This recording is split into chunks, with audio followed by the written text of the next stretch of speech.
Hi there, I'm Deb Crow, and I want to welcome you to Season 4 of Imperfect, the Heart-Centered Leadership Podcast. This is a podcast where we connect, learn, and laugh together with authentic and courageous leaders from all over the globe. You will learn from leaders you haven't even met yet. You will gain new tools to add to your leadership toolkit, because leadership belongs to all of us. It is not measured by stature or title. So please pull up a chair and listen in. This is the Imperfect, Heart-Centered Leadership Podcast. Welcome back to Imperfect, the Heart-Centered Leadership Podcast. I know that I say this quite frequently on the show and pretty much almost every week, because I'm always in awe of people that find the show or are referred to the show. So today I'm excited to have a guest. I'm going to say she's in the same space as me. I think she is. Her name is Julie Noonan. So Julie, welcome to the show. Thank you for having me, Deb. I really appreciate it. Well, we've got some alignment. We are both in the executive coaching space. You have spent 30 years. I join you in that. We were very young when we started. Yes. And I'm excited to get into such a great conversation, but have changed things up a little bit for season 3. And would you just give our listeners, who we now have in 65 countries, and we boast with a lot of pride and happiness that we've got such a large geographic listenership, tell our listenership a little bit about Julie Noonan. Okay. Well, I have been in business in my own company for 3 years now, because I got laid off during COVID when I was 57 years old. And that was quite a scary moment, obviously, in my career. I had been up until that point in senior level positions. I had been in consulting as well as internal to companies. I've worked in HR, IT, but my specialty is really change management and organization development. I have done a lot with looking at human behavior in systems, like I look at English literature, which is my major. All that a good novel is looking at people in a system and how they react with each other. And so I use what I learned from that discipline over time to kind of take a look at humans in stress in organizations and figure out ways to help them. Well, I'll tell you what I love the most about your introduction is the transparency and authenticity of the outcome that the pandemic left you with. You know, 57, one of my questions is going to definitely be around ageism. And I did not know that about you before we met today.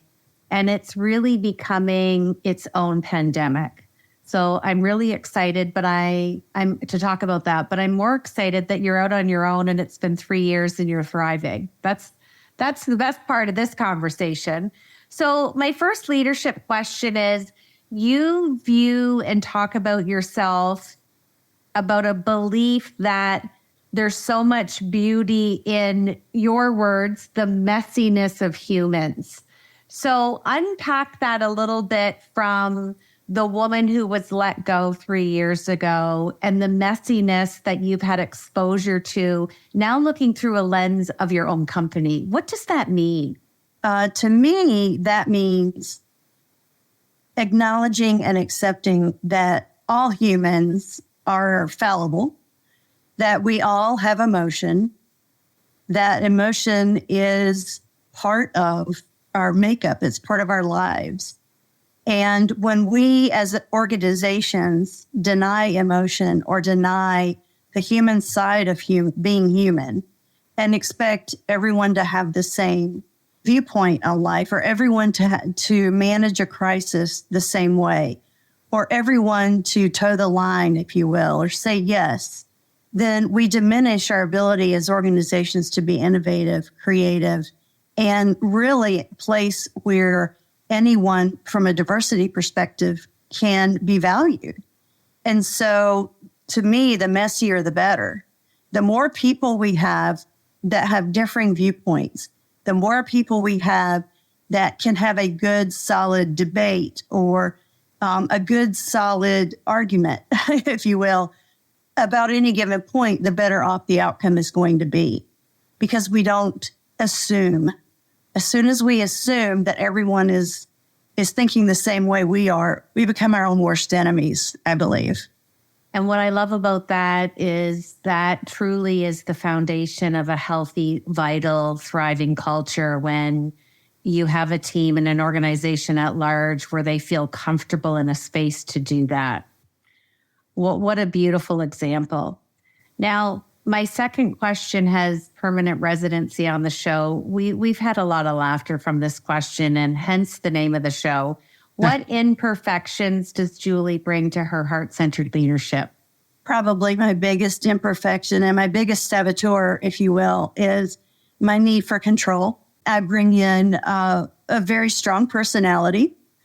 I believe in candor. I believe in telling the truth as from my perspective and allowing others to tell the truth from their perspective. I absolutely hate sugarcoating. Absolutely despise sugarcoating and toxic positivity. So I think sometimes pushing back against the positivity can get me into trouble. It does. But, I think about your answer to the first question, and I'm with you. I believe there's enough space for candor, humor. I'm not a sugarcoater as well. So you've got a sister right here in that. and it can be delivered in a heart-centered way. Absolutely. Speaking out and speaking truth doesn't mean that you are out to hurt someone or that your truth is a universal truth. It just means putting yourself out there and being vulnerable to other people saying what their truth is so that all of the truths can come together to form the group truth, if you will. How are we going to look at the situation all together that we can all be comfortable with, or at least, if not be comfortable, be challenged by to make it better? And it's so interesting, and it's going to lead nicely into my next question. There's always a great segue when this happens. You talked about being laid off at 57. Mm-hmm. I'm turning 57 in May. For people to say there's a nuance for ageism, let's bring the candor and the humor for this question. The challenges that the boomers are facing in the last years of their workforce, I was so happy you wanted to talk about this. And now not only are you prepared for it, you've had a dress rehearsal and executed your own change management for your own organizational development, and you had nothing to do with it. So I think this is such a great question to talk to someone who's done it. And again, such a serendipitous moment because I didn't know that about you and I already had this question proposed. So I always love alignment when it happens on the show. From your standpoint, from what you did up until you were let go and what you've witnessed over the 3 years, share with us your view, your vantage point of ageism and the challenges that boomers are facing. Because I'm the year after the boomers, so I'm the Gen Xer, but I'm sitting right on that border. So certainly feel that I have an influx and a participation, but I'm keen to hear what is your lens, what is your vantage point? You've experienced this. You're now working with clients. What words of wisdom, and again, bring on the full unsugarcoating candor and humor, because I love that you're going to answer this really from probably a visceral point of view, if I can say that. Absolutely. When I was laid off, obviously I immediately started sending out resumes for positions that, frankly, 5 or 6 years ago, early 50s, I would have at least had an interview for, if not, straight out, just recruited for. The direct recruiting to me dried up at about 55. And then when I was laid off, all of a sudden, now no one was returning my calls because all of a sudden I was 3 years from 60. I was 10 years from retirement, or at least they thought I was. And as I talk to my clients, who a lot of them are boomers, and I do focus on the boomer population, actually, and I've written an article about the boomers and what their concerns are. What I've found is that their self-confidence obviously takes a hit when some big life changes, when they have plotted out in their head, okay, I've got 9 more years, or I've got 5 more years, and then I can make a choice to do something else. 9 times out of 10, when boomers say retirement, at least the younger boomers, they're not really talking about retirement in the old way, meaning I retire from a company and now I go play golf full time. What they really mean is I retire from a company perhaps, but then I become an advisor, or I become a board member, or I start a nonprofit, or I have a hobby that I've always wanted to build a business around. Most of the boomers that I know, whether or not it's from a financial perspective, aren't ready to stop.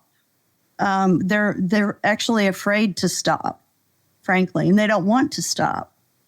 And the companies that realize that there is just so much richness still available in that population, just because technology maybe leapfrogged some of us, or it takes us longer to convert to some of the newer technologies, does not mean that we're adverse to them. We are, a negative Nelly in the room, but we do bring in a level of been there, done that, test the waters, risk assessment. We bring that level of, I don't want to say slow caution, but quick risk assessment that only comes with experience. And it was very disheartening for me to feel useless at 57 years old, when frankly, I was at the top of my game, absolute top of my game. And so my personal journey was, if I could just say with some candor and humor, screw it. I'm doing my own thing. I'm not working for anyone else anymore. I'm going to be my own boss. I'm going to create my own company culture. I'm going to bring in subcontractors that I want to work with and who are incredibly, incredibly brilliant. And I'm going to do amazing things. And as soon as I made that decision and changed my mind and decided to go on this journey, I was fired up again. And I want that to happen for all of the boomers and all of the folks who are feeling like that they've aged out of being useful or valuable, because they haven't. And that's where my ageism banner gets waved, because we talk about a lot about lack of workforce. Well, why are you getting rid of your absolute most senior level people when you could offer them half-time, part-time? You could offer them an advisory role. You could give them a special project that you just need some senior chops around. There are so many things that organizations could be doing to engage the aging population in a way that they want to be engaged. So much to just unpack here. My little pen was going because I didn't want to forget a few things. First of all, there's so many great documentaries coming out on ageism. I opened or ended season 2. I can't remember because I've interviewed so many people, with Chip Conley. Okay. He has termed and coined the phrase modern elder. It starts at age 45. Yeah. And, it's almost like we need to reframe not only a mindset, but some of the vocabulary attached to aging. So senior citizen, modern elder. It's like you said, there's so many decades of practical experience and wisdom. Mm-hmm. And we have all these jobs and all this unemployment. Look at your US president. I'm in Canada. And I mean, they're already saying he should run again. He's old. He's this, he's that. It's almost a bias. Yes, I'm going to say it.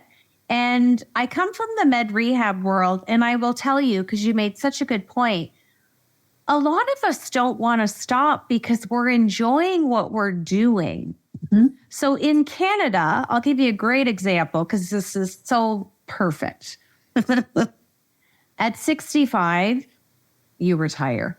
You can get your Canada pension plan. You can get your old age security from the government. The government was not forthright in their planning or thought leadership.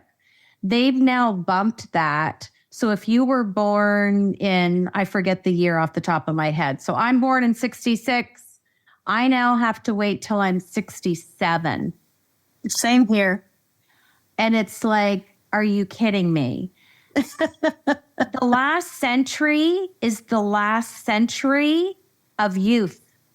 Mm-hmm. So when you look at the bandwidth from a geographic perspective, modern elders are the dominant demographic. Yep. Modern elders are the ones with the schooling, the experience, the practical application. And it's very interesting because we have this influx of younger leaders getting to the C-suite than we've ever seen before. Mm-hmm. And they come with different tools, different techniques. And it's funny because Chip Conley was approached by the 3 young brainchilds that came up with Airbnb. And he said, "Why do you want me?" And they said, "Because you have the experience, the innovation, and the thought leadership that we don't have." And then what was beautiful was he said, working with the younger generation, thought leadership, entrepreneurship, they taught me that my wisdom was great, but I forgot to bring my curiosity as I was growing. So I think there's such an opportunity for this recipe of coming together and sharing and mentoring. We can learn from them. They can learn from us. Exactly. I think it's a much, much bigger thing. We could do a whole show on that, but I'm happy to hear that you are doing your own thing, working on, you talked about reverse mentoring, you talked about generations in the workplace. And why can't we be a knowledge sharing culture? Wouldn't it be beautiful if the whole world adapted that mindset? Exactly. And it is a mindset. We can build tools all day long. And I actually am working with a client right now to build a knowledge management center of excellence because they want to increase the knowledge sharing culture in their organization. And, a big portion of what I'm doing on that particular project isn't building, methodologies for knowledge management or tools or training to train them or any of that. It's really, truly a mind shift.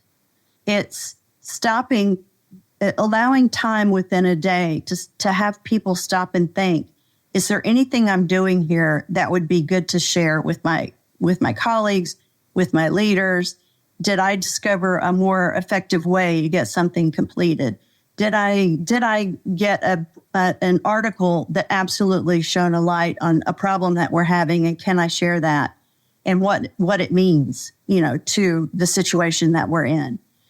We don't really spend a whole lot of time allowing people the time to reflect on what they're doing and what of it is valuable to spread around like peanut butter, and the reverse mentoring thing I built into my company.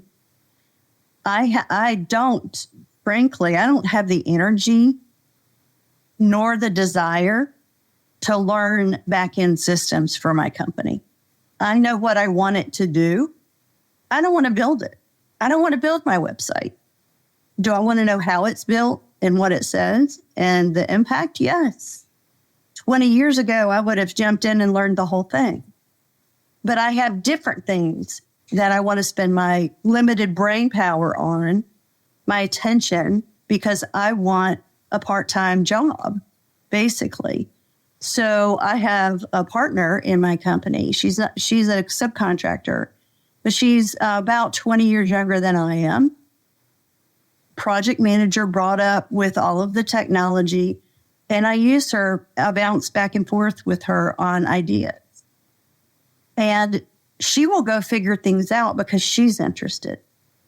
And then she comes back and makes it better for my company. You're in a CEO role now. Yes. Love it. I exactly. love it. Exactly. And if you didn't get laid off, you wouldn't be there. See, it all was meant to happen. Yes, I love it. I know. Okay, my last question is about leadership style. And you describe your style as, quote, "My style is fun, but no nonsense when it comes to truth telling to make a big change."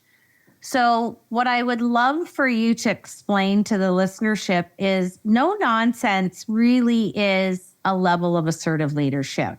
Assertive leadership often gets confused with aggressive leadership. So explain how no nonsense can be delivered in an assertive way, with candor, with humor. How do you kind of deliver it, handle it, define it, help people see the difference?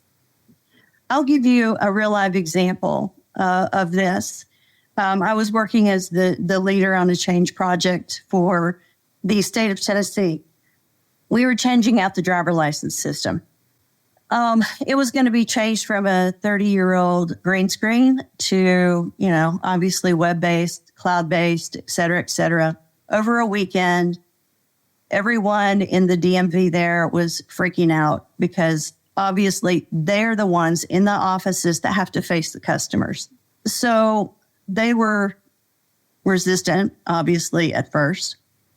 So one of the things that I asked the leader of the group to do with me was partner with me to give them the real scoop, to say, hey, when we do a demo, this is what I like and this is what I don't like, but we're going to go with this thing that we have here and we're going to make it better. And here's the timeline.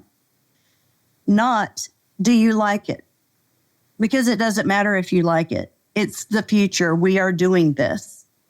And so when it came down to the very last weekend, the very last Friday, I had 65 change agents in all of the offices. And I said, do something to celebrate the end of the old system. And I got this from the CEO in the month a long time ago.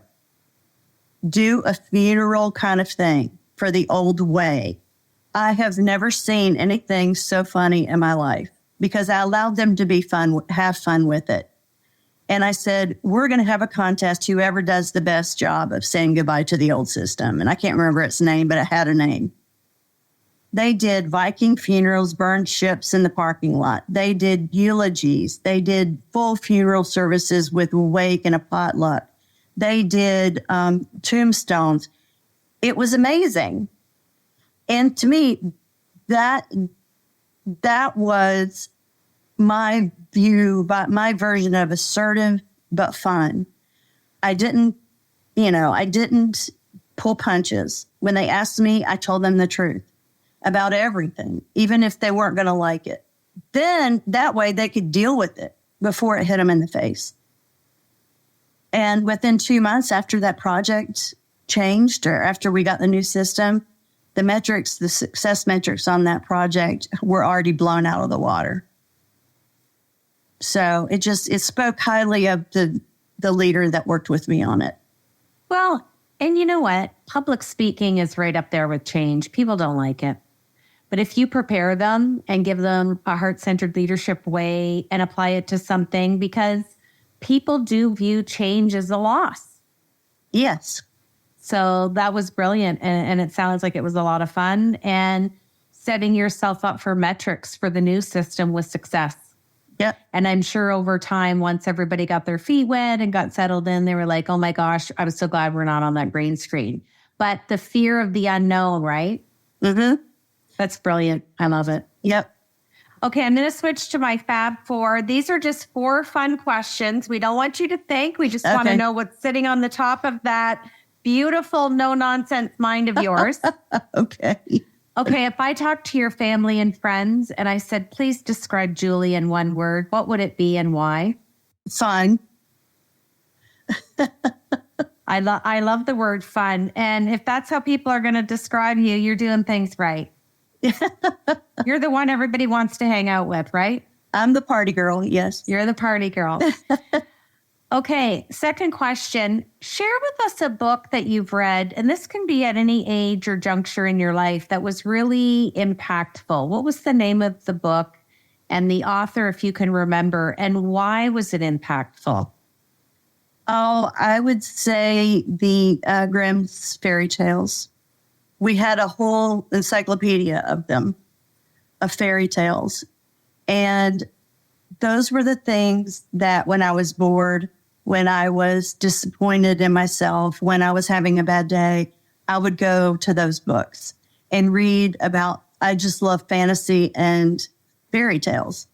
So that kind of led into my English literature degree. Isn't that interesting? That, and even now it helps you with thought leadership, visionary work, transformational leadership. Like, it's all part of our leadership journey. And I love that. That was your safe haven when things weren't going well. And then look where it landed up taking you. That's beautiful. And there are no real boundaries in fairy tales.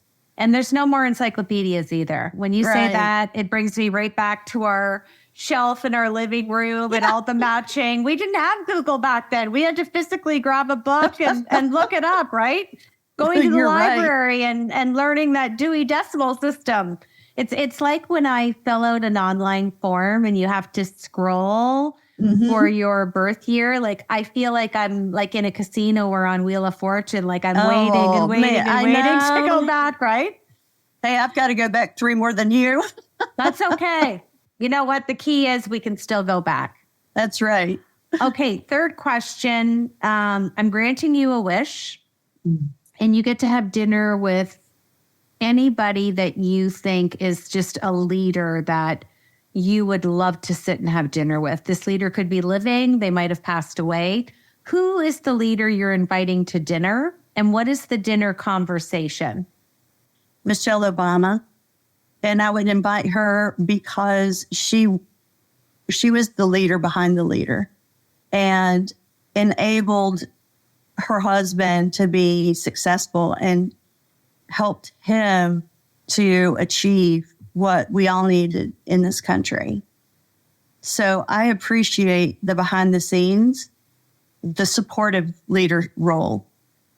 And so I would talk to her about, how can I be a better supportive role in my executive coaching?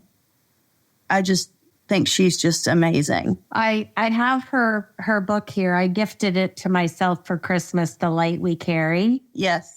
And I loved her first book. I did too. I devoured it on my holidays when she wrote the first one.